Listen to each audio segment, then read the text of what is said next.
जी dear students, ये हमारा lecture number 2 है, जिसमें जो है वो हम आज डिस्कस करेंगे रैम मॉडल और स्पेस कॉम्प्लेक्सिटी क्या है। लेकिन इन दोनों को डिस्कस करने से पहले मैं जो है वो आपको प्रीवियस लेक्चर के बारे में कुछ ना कुछ बताना चाहता हूँ कि हम पहले जो है वो क्या जो है वो कवर कर चुके हैं। तो लास्ट टाइम जो है वो हमने देखा था कि time and space trade off factors होते हैं। जब आप किसी एल्गोरिथम को एनालाइज करते हैं तो आप उसको स्पेस के पॉइंट ऑफ व्यू से और टाइम के पॉइंट ऑफ व्यू से उसको जो है वो फोकस करते हैं, और आपको फोकस भी उन्हीं की बेस पे करना चाहिए ज़्यादा। तो ये हमने देखा। उसके बाद जो है वो हम परफॉर्मेंस जो है वो एल्गोरिथम की चेक करते हैं कि हमारा जो एल्गोरिथम है वो कितना अच्छा एक्यूरेट रिज़ल्ट प्रोवाइड कर रहा है। और वो हमने जो है वो लास्ट टाइम 4 जो है वो सूडो कोड बनाए थे, जिसकी बेस पे जो है वो हम ये आइडेंटिफाई कर पाए थे कि हमारे पास कौन सा सूडो कोड जो है वो ज़्यादा बेहतर है स्पेस एंड टाइम के लिहाज से। और आपने ये भी मद्देनज़र रखना है जब आप जो है वो एल्गोरिथम डिज़ाइन कर रहे हो कि उसके अंदर जो है वो सीपीयू और आईओ के दरमियान में कितनी स्विचिंग मौजूद है, यानी सीपीयू काम करते करते आईओ को कैसे कंट्रोल देता है, या और कंपोनेंट्स को जो है वो किस तरह से यूज़ कर रहा है, तो कितने कंपोनेंट्स का यूज़ है सीपीयू के अलावा। तो ये भी आपको जो है वो ज़हन में रखना है, और इस तरह से आप जो है वो अच्छा जो है वो एल्गोरिथम जो है वो आइडेंटिफाई कर सकते हैं कंपैरिजन के दौरान। तो आज के जो है वो टॉपिक्स है हमारे पास रैम मॉडल। रैम मॉडल क्या है? बेसिकली ये रैम नहीं है, वो रैम नहीं है जिस तरह से हम कहते हैं कि जी रैंडम एक्सेस मेमोरी, बल्कि इसको हम कहते हैं रैंडम एक्सेस मशीन।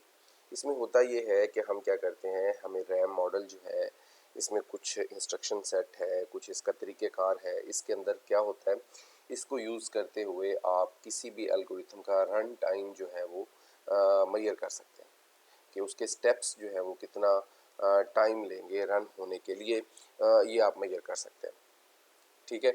अच्छा, इसके बाद जो है वो इसमें कुछ नोटेशंस वगैरह मौजूद हैं। इसमें बताया गया कि जी इसमें सबसे ज़्यादा जो अहम चीज़ें हैं वो ये है कि जी इसमें सिंपल ऑपरेशंस जो है वो आपके प्लस माइनस इक्वल असाइनमेंट्स के ऑपरेटर हैं या इफ़ एल्स की स्टेटमेंट्स हैं, वो एग्जैक्टली एक वन स्टेप कंसिडर किया जाता है रैम मॉडल के अंदर। ठीक है। और मेमोरी एक्सेस जो है उसको भी एक वन स्टेप। मेमोरी एक्सेस से मुराद ये है कि फ़र्ज़ करें आपने एक एरे जो है वो यूज़ किया है, उसमें फर्स्ट इंडेक्स को डिस्प्ले करवाना है, फिर सेकंड इंडेक्स को डिस्प्ले करवाना है। तो फर्स्ट इंडेक्स को जब आप एक्सेस करने जा रहे हैं तो उसको हम वन स्टेप कंसिडर करेंगे, फिर जब सेकंड एलिमेंट को एक्सेस करेंगे तो सेकंड स्टेप, थर्ड एलिमेंट को तो थर्ड स्टेप कंसिडर किया जाएगा। अच्छा, loops and methods calls are not simple operations but depend upon the size of the data and the contents of the method. उस पर डिपेंड करता है कि उसमें कितने स्टेप्स अवेलेबल हैं, उसमें कितने स्टेप्स मौजूद हैं, उसी हिसाब से उसको काउंट किया जाता है। क्योंकि एन नंबर ऑफ टाइम्स भी इसमें लूप चलती है, तो वो एन नंबर ऑफ टाइम्स जितनी भी होगी, 5 है तो 5 स्टेप, 7 है तो 7 स्टेप, उसी हिसाब से उसको आप कैलकुलेट करेंगे। जी, इसमें जो है वो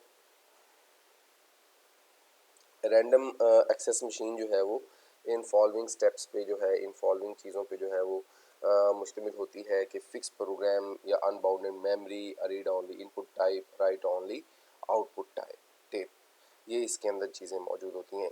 तो ये जो 4 चीज़ें मैंने यहाँ पे आपको दिखाई हैं, ये हम नेक्स्ट पिक्चर में देखेंगे कि यहाँ पे आप देख रहे हैं कि यहाँ पे आपको एक इनपुट टेप नज़र आ रही है, एक आउटपुट टेप नज़र आ रही है, और दरमियान में एक बड़े बॉक्स के अंदर जो है वो प्रोग्राम है। यहाँ पे मैं आपको ड्रॉ करके दिखाता हूँ। यहाँ पे ये देखें, यहाँ पे हमारे पास प्रोग्राम का एरिया जिसमें आपके रजिस्टर्स वगैरह जो हैं वो यहाँ यूज़ हो रहे होंगे। मेमोरी हमारे पास है जिसके अंदर हमारे वेरिएबल्स होंगे, इसको हम एक्सटेंड भी कर सकते हैं। तो ये हमारे पास रैम मॉडल जो है इन पे जो है वो मुश्तमिल होता है। अच्छा, इसके बाद जी ये अब आप यहाँ पे देख सकते हैं, ये चीज़ें मैंने लिखी थी। फिक्स प्रोग्राम है और अनबाउंडेड मेमोरी है और इनपुट टेप है और आउटपुट टेप है। प्रोग्राम मतलब वो जो हमारे पास बॉक्स अवेलेबल था, ये वाला, इसको हम प्रोग्राम का नाम देते हैं। और इसके बाद जो है वो हम यहाँ पे देखने जा रहे हैं जी कि हाँ, रैम मॉडल के अंदर जो है वो इंस्ट्रक्शन सेट होता है। इंस्ट्रक्शन सेट ऐसी है जैसे कि लाइक आपको पता है कि जी प्रोसेसर जो है वो दो तरह के होते हैं, रिस्क एंड सिस्क, उनके भी अपने इंस्ट्रक्शन सेट्स होते हैं। इसी तरह से हमारे पास जो रैम मॉडल है उसका भी इंस्ट्रक्शन सेट है। इसके इंस्ट्रक्शन सेट में क्या क्या चीज़ें हैं आप यहाँ देख रहे हैं कि यहाँ पे जो है वो सबसे पहले हमारे पास इनिशलाइजेशन यानी आप कर सकते हैं। एक स्टेप तो ये एक सेट तो ये है कि आप इंस्ट्रक्शंस इनिशलाइजेशन फॉर्म में लिख सकते हैं, और इनिशलाइजेशन के दौरान ही आप क्या कर सकते हैं, आप उसमें मैथमेटिकल कैलकुलेशन भी कर सकते हैं, जमा माइनस ज़रब तकसीम डिवाइड मॉड सारे काम कर सकते हैं। और साथ ही साथ जो है वो आप ये काम भी परफॉर्म करवा सकते हैं कि जी आप जंप्स भी करवा सकते हैं। रैम मॉडल में जब हम आइडेंटिफाई करेंगे, रनिंग टाइम आइडेंटिफाई करेंगे, तो हम इन इंस्ट्रक्शन सेट को यूज़ करेंगे, ठीक है। और उसके बाद जो है आप इफ़ एल्स भी यूज़ कर सकते हैं। उसके बाद आप कंपैरिजन ऑपरेटर जो हैं, relational operator, less than, greater than equal to, less than equal to, not equal to, ठीक है। और उसके बाद वही लेबल आ गया। उसके बाद आप जो है वो इनपुट परफॉर्म कर सकते हैं, आउटपुट परफॉर्म कर सकते हैं, और प्रोग्राम को स्टॉप करवा सकते हैं। तो ये तमाम काम जो है आप इसके अंदर परफॉर्म करवा सकते हैं। तो ये हमारे पास इंस्ट्रक्शन सेट है रैम मॉडल का।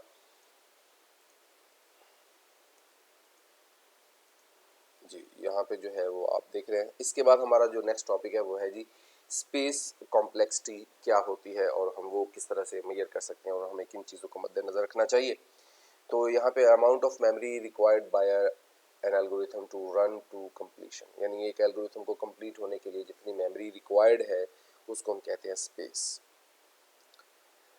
तो इसके अंदर जो है स्पेस को मद्देनज़र रखना इसलिए ज़रूरी है कि इसमें हमें मेमोरी लीकेज का जो इशू है वो भी फेस करना पड़ सकता है। मिसाल के तौर पर आपने जो है वो आपके पास रैम के अंदर मेमोरी जो है वो 1 MB आपके पास अवेलेबल है, लेकिन आपके पास जो एल्गोरिथम है वो रन होने के लिए जो है वो 5 MB या 10 MB तक स्पेस रिक्वायर्ड कर रहा है। तो अब जो है वो आपके पास मेमोरी लीकेज का प्रॉब्लम आएगा। तो इसको जो है वो हम क्या कर सकते हैं, इसको हम या तो ये है कि अपने वेरिएबल्स को फिक्स्ड पार्ट में रखें ताकि फिर आपको आइडिया हो जाए, स्टैटिक वैल्यूज़ रखें ताकि आपको आइडिया हो जाए कि हमारे पास जो रिक्वायर्ड मेमोरी है और हमारे पास जो अवेलेबल मेमोरी है वो बराबर है या नहीं। लेकिन अगर आपके पास फिक्स पार्ट नहीं है तो आप इसको मैनेज नहीं कर पाएंगे, ठीक है। इसको आप मैनेज क्यों नहीं कर पाएंगे, क्योंकि आपके पास फिर ये दूसरा ऑप्शन होता है, फिर वेरिएबल पार्ट होता है जिसमें जो है वो आप पहले से आइडेंटिफाई नहीं कर पाते कि जी हमारे पास अवेलेबल स्पेस कितनी है, या आपके पास जो एल्गोरिथम के अंदर वेरिएबल्स यूज़ हो रहे हैं उन्होंने रन टाइम पे कितनी मेमोरी एलोकेट करनी है। रन टाइम पे अगर यूज़र डिपेंडेंट है तो वो यूज़र जो है वो जब तक वैल्यू एंटर नहीं करेगा तो आपको आइडिया ही नहीं लगा सकते कि जी आपको कितनी मेमोरी की ज़रूरत है। लाइक डायनेमिक अरे है तो इसके अंदर जो है वो आइडिया लगाना मुश्किल हो जाता है।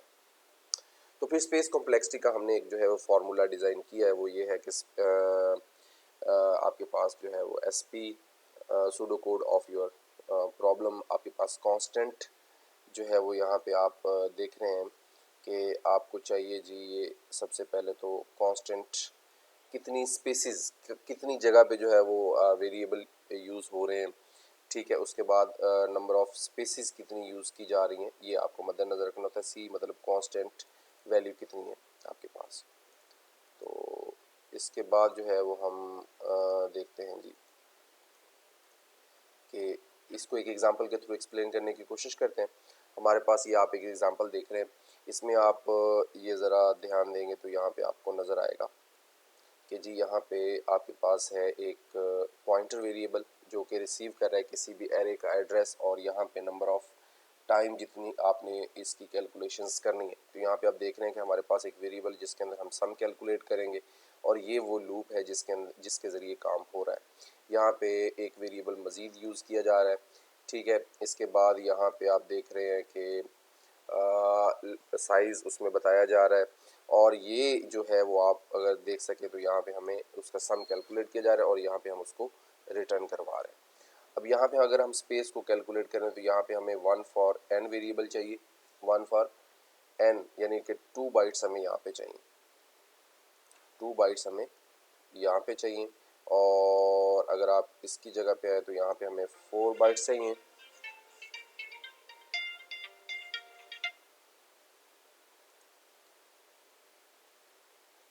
जी, तो यहाँ पे जो है वो हमारे पास क्या आ जाएगा, यहाँ पे अगर हम ये ड्रॉ कर लें तो यहाँ पे जो है हमारे पास 2 बाइट्स यहाँ पे हमारे पास आ जाएगा 4 बाइट्स, और यहाँ पे हमारे पास आ जाएगा जी 1 फॉर एस, तो एस के लिए भी हमारे पास 4 बाइट्स, और यहाँ पे हमारे पास टोटल जो है वो 4 जो है हमारे पास ऐसी स्पेसिस हैं।